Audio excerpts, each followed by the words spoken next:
안녕하세요. 저의 고소한 시나브로를 구독해주셔서 감사합니다. 사연이 재미있으셨다면 좋아요와 구독을 클릭하시면 컨텐츠 제작에 많은 도움이 됩니다.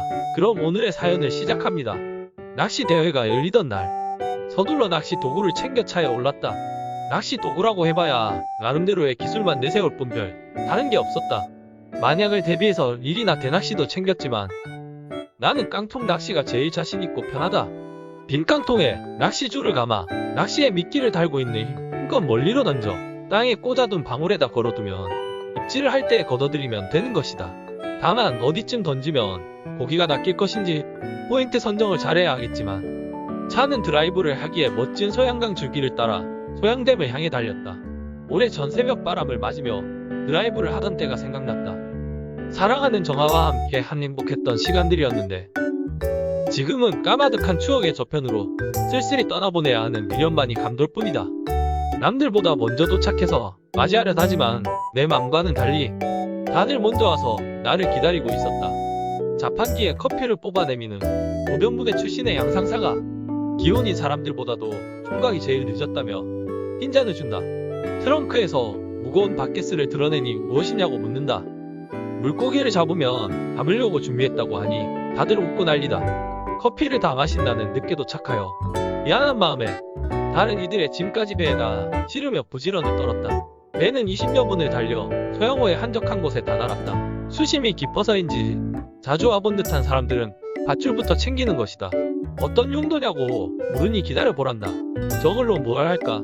호기심에 가득한 눈길로 바라보니 각자 포인트를 정한 다음 나무에다 밧줄을 단단히 동여매고 밧줄의 다른 부분을 자신들의 허리에다 동여매는 것이다. 이곳에선 한번 빠지면 영영 못 나온다나 어쩐다나. 사실 생각만 해도 아찔하다. 우리 태우고 왔던 배는 오던 길로 되돌아서 달려가기 시작했고 나도 3인용 4인용 텐트를 치고는 가지고 온 낚시 도구를 정리했다.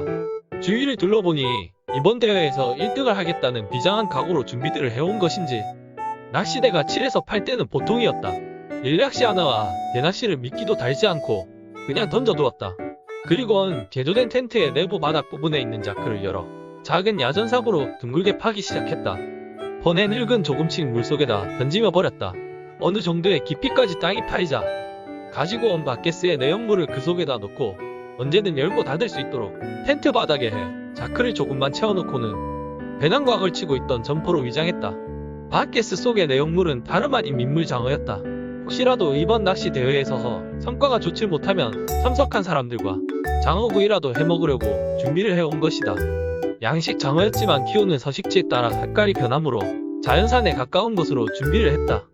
양식 장어는 바닷물을 끌어올려 키우는 해수식 장어와 강물이나 지하수로 키우는 담수식 장어가 있으며 야행성이라 양식장 내부가 어두워야 하는 것은 물론이거니와 바닥에다 자갈이나 오래를 깔아 어느 정도 자연산에 가깝도록 색깔을 낼 수도 있는 것이다. 소양댐에 도착했을 때 미리 얘기를 하려고 생각했었지만 수심이 깊은 곳에서 하는 낚시이며 안주감이 좋아 술이라도 한 잔 걸치고 낚시를 하다가 자칫 큰일이라도 일어나게 되면 안 되기에 도착하는 대로 장소와 분위기를 봐가면서 내어놓으려고 한 것이다. 낚시를 담근 지도 얼마 되질 않았는데 저만치에서부터 입질 소식이 전해져 온다. 묵직한 손맛을 느끼며 이를 감아올리는 들뜬 사람의 언어성이 크게 들렸다. 송어를 잡은 것이다. 누군가가 또다시 입질을 했다며 좋아하는 소리가 들려온다. 이번엔 무엇일까? 옆으로 다가가서 보니 정말 큰 향어가 걸려왔다. 소양댐엔 예로부터 향어와 송어가 많이 잡혔다. 그나저나 다른 것은 다 준비를 하면서 정작 미끼는 챙기질 못했으니 나는 뭘 할까? 주위를 둘러보니 다들 자신들의 낚시에만 시선을 집중하고 있었다. 조금씩 미끼를 얻어와서 낚시를 해도 되겠지만 그럴 마음이 전혀 없었다. 심심한데 뭘 하지? 순간 내리를 스치는 생각으로 장난기가 발동했다. 얼른 텐트 바닥에 클을 열었다. 괜찮겠다고 생각되는 한 놈을 꺼내어서 낚시에 달았다. 혹시라도 도망치지 못하도록 낚시 바늘에다 잘 꿰어서 슬며시 텐트 앞에다 내려놓으니 장어는 스스로 물을 찾아 미끄러지듯 물속으로 기어 들어간다. 텐트 밖으로 나온 나는 어슬렁거리듯 몇 번 왔다 갔다 하다가 사람들이 안 보는 틈에 얼른 낚시줄을 방울에다 걸었다. 그리고는 텐트 속으로 들어가 누워서 밖을 내다봤다. 잠시 후 방울 소리와 함께 입질이 시작되었다. 낚시줄이 걸려있는 방울은 요란한 소리를 질러대는데 나는 텐트 밖으로 나올 생각을 안 하니 주위에 있던 낚시꾼들이 몰려들기 시작하는 것이다. 입질을 하는데 왜 안 올려요? 예, 지금 한창 물고기가 미끼를 뜯어먹고 있는 중이라서요. 조금만 더 있다가 결정적인 순간에 올리려고요. 다들 초조한 마음에 조바심이 앞서지만 참고 기다리는 수밖에 없었을 것이다. 이제 슬슬 올려볼까? 손바닥을 펴서 낚시줄에 갖다 대었다. 낚시줄을 통해 고기의 움직임이 진동으로 전해져 왔다. 붕어는 아닌 것 같고 월척은 월척인 것 같은데. 그러면서 낚시줄을 서서히 올리기 시작했다. 묵직한 흔들거림과 함께 낚시줄이 들어 올려지는 순간 주위에 있던 구경꾼들이 함성을 지른다. 우와, 장어다 장어! 자연산 장어 아니야? 나는 말을 하질 않았다. 괜히 이러쿵저러쿵 말을 할 필요도 없었을 뿐더러 잘못 입을 열었다간 큰 낭패를 당할 수도 있겠다 싶었기 때문이었다. 서울과 경기도에서 단체로 낚시를 왔다는 사람들이 보더니 자신들에게 팔라고 한다. 에그, 팔면 안 되는데. 그중 한 사람이 적당한 가격을 제시하자 옆에 있던 다른 사람이 조금 더 높여 부른다. 순식간에 나의 텐트 주인은 경매장이 되어버렸다. 20만 원이요! 나는 25만 원이요. 다들 나를 두고 장난을 하는 것인지 공간이 안 간다. 지금 장난들을 하는 건 아니지요? 장난이라뇨! 우린 진지하게 말하고 있어요! 그럼 아무라도 좋으니 먼저 주고 가져가는 사람이 임자요. 그렇게 해서 장어 한 마리를 25만 원에 팔게 되었다. 양심의 가책이랄까. 그냥 달라고 말만 잘했으면 그냥 줄 수도 있었는데 이렇게까진 하고 싶지가 않았지만 양식 장어를 한 마리에 25만 원이나 받고 팔았으니 마음이 편칠 못했다. 장어를 사가지고 간 사람이 궁금했다. 그 사람이 간 방향으로 자세히 보니 내게서 사간 장어를 구워 먹고 있는 중이었다. 어쩌면 잘된 일인지도 몰랐다. 이미 뱃속으로 직행하고 있으니 말이다. 조금은 홀가분한 마음에 죄 없는 낚시만 들었다 놓는다. 미끼가 없는데 눈 먼 고기가 아니고서야 아무것도 걸려들 리가 없었다. 어차피 미끼가 없어서 달리 무엇을 할 수도 없었기에 펄펄 끓는 코펠에 물을 사발면에다 부으며 심심풀이로 다시 한번 더 장어를 낚시에 달았다. 그리곤 낚시줄을 방울에다 걸지 않고 발목에다 묶었다. 사발면을 먹다가 문득 불려진 면발을 미끼로 사용하며 어떨까 싶은 생각이 들어 긴 낚시를 거두어들여 미끼로 사용했다. 완전히 불려진 상태가 아니었으므로 쫄깃거리는 게 그런대로 미끼의 성질을 지니고 있는 듯 했다. 너무 오랫동안 담궈 놓으면 죽거나 도망갈 우려가 있으므로 낚시를 올리기로 했다. 그래서 발목에 묶어둔 낚시줄을 방울에다 걸었다. 또다시 들려오는 입질 소리. 이번에도 호기심 어린 눈빛으로 주위의 낚시꾼들이 모여들었다. 사람 좀 아신나게 하지 말고 어서 올려봐요! 기다리다 지친 낚시꾼 하나가 재촉한다. 이번엔 망설일 것도 없이 낚시줄을 올려봤다. 이번에도 장어잖아!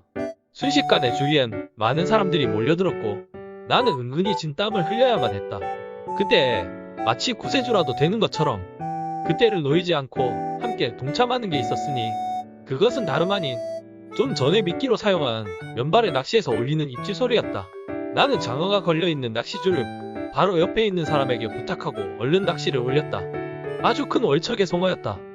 이렇게 큰 송어는 일찍이 본 적이 없었다. 살다 보니 이렇게 낚시를 하는 방법도 다 있었구나. 또 다시 주위는 경매의 열기로 뜨겁게 달아올랐고 누군가 손에 쥐어주는 걸 받아들면서 그걸로 아쉬운 경매가 끝나고 말았다.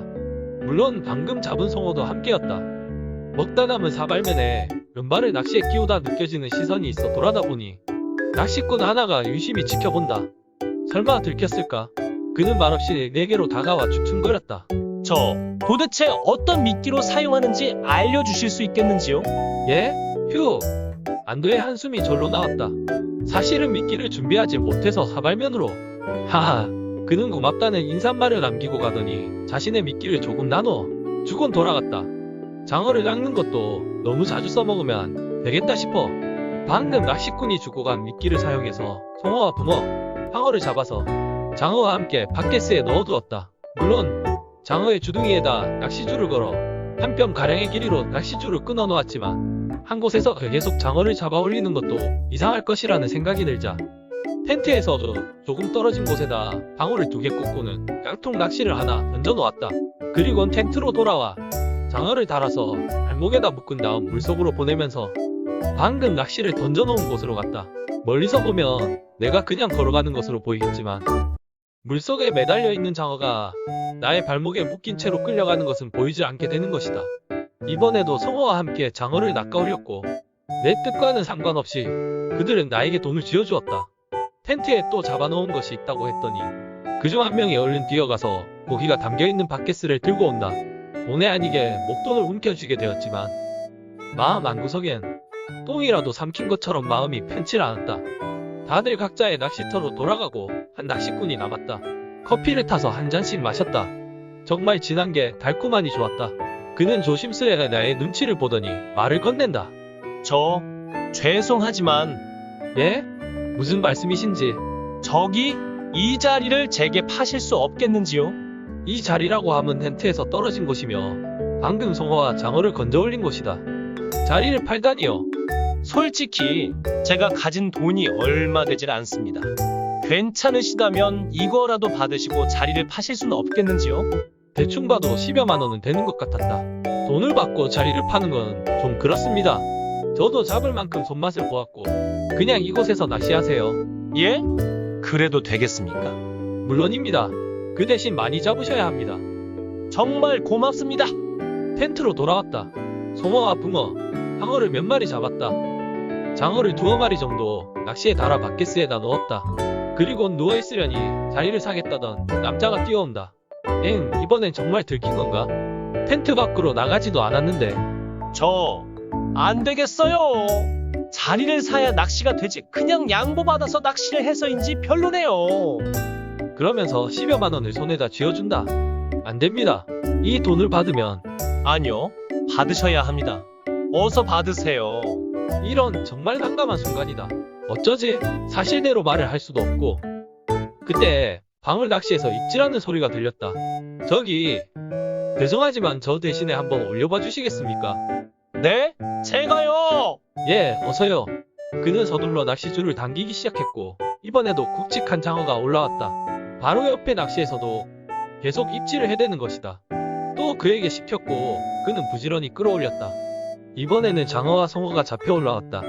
그가 낚아올린 거라며 가지고 가라고 억지로 떠맡겼다. 몇 번 사양하던 그는 나의 설득에 하는 수 없이 받아들고 가며 무척 좋아하는 것 같았다. 받질 않겠다는 돈을 억지로 쥐어주니 그렇게라도 기분을 풀어줄 수밖에 도리가 없었다. 오늘의 우승자는 당연히 나였지만 나는 급구 사양하고 말았다. 아니, 사양할 수밖에 없었다. 양심의 가책을 느껴서이기도 하지만 더 이상은 나 자신에게 죄를 짓고 싶지가 않았던 것이다. 우승한 상금이라는 명분하에 받은 돈의 일부를 돌려주었고 내게서 장어를 사간 사람들에겐 가면서 식사라도 하라며 받은 돈의 반은 돌려주었다. 그러고 나니 한결 마음이 편했다. 어느덧 10여 년이 후에 훨씬 지난 옛일이 되었지만 이제는 낚시뿐만 아니라 다른 일에 있어서도 절대로 그렇게 하질 않는다. 그것은 두고두고 소가리를 해야 하며 언제나 조바심으로 살아야 하기 때문에 한 번으로 끝내어야지 2번은 할 게 못되기 때문이다.